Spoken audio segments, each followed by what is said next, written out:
حضرت عائشہ رضی اللہ تعالی عنہا فرماتی ہیں کہ آپ صلی اللہ علیہ وسلم اپنا سر مبارک میری طرف کر دیتے، اس وقت آپ اعتکاف میں بیٹھے ہوئے ہوتے اور میں حیض کی حالت میں ہونے کے باوجود آپ کا سر مبارک دھو دیتی۔ صحیح بخاری حدیث نمبر 301۔ حضرت عائشہ رضی اللہ تعالی عنہا نے فرمایا، ہم ازواج میں سے کوئی جب حائضہ ہوتی اس حالت میں رسول اللہ صلی اللہ علیہ وسلم اگر مباشرت کا ارادہ کرتے آپ ازار باندھنے کا حکم دے دیتے باوجود حیض کی زیادتی کے، پھر بدن سے بدن ملاتے۔ آپ نے کہا، تم میں ایسا کون ہے جو نبی کریم صلی اللہ علیہ وسلم کی طرح اپنی شہوت پر قابو رکھتا ہو؟ صحیح بخاری حدیث نمبر 302۔ نبی کریم صلی اللہ علیہ وسلم اپنی بیویوں میں سے کسی سے مباشرت کرنا چاہتے اور وہ حائضہ ہوتی تو آپ کے حکم سے وہ پہلے ازار باندھ لیتیں۔ صحیح بخاری حدیث نمبر 303۔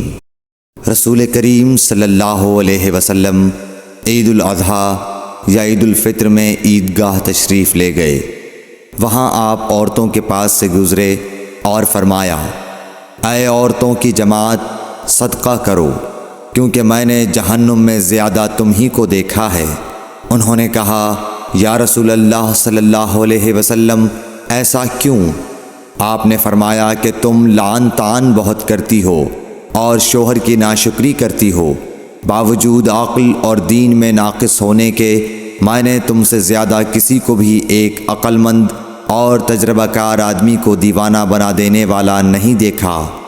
عورتوں نے عرض کی کہ ہمارے دین اور ہماری عقل میں نقصان کیا ہے یا رسول اللہ؟ آپ نے فرمایا، کیا عورت کی گواہی مرد کی گواہی سے نصف نہیں ہے؟ انہوں نے کہا، جی ہے۔ آپ نے فرمایا، بس یہی اس کی عقل کا نقصان ہے۔ پھر آپ نے پوچھا، کیا ایسا نہیں ہے کہ جب عورت حائضہ ہو تو نہ نماز پڑھ سکتی ہے نہ روزہ رکھ سکتی ہے؟ عورتوں نے کہا، ایسا ہی ہے۔ آپ نے فرمایا کہ یہی اس کے دین کا نقصان ہے۔ صحیح بخاری حدیث نمبر 304۔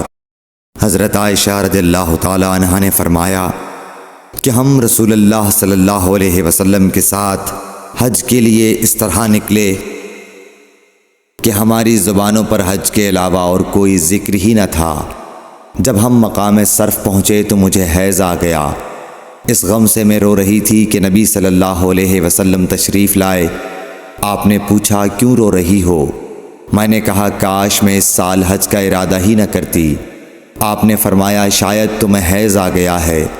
میں نے کہا، جی ہاں۔ آپ نے فرمایا، یہ چیز تو اللہ تعالیٰ نے آدم کی بیٹیوں کے لیے مقرر کر دی ہے، اس لیے تم جب تک پاک نہ ہو جاؤ طواف بیت اللہ کے علاوہ حاجیوں کی طرح تمام کام انجام دو۔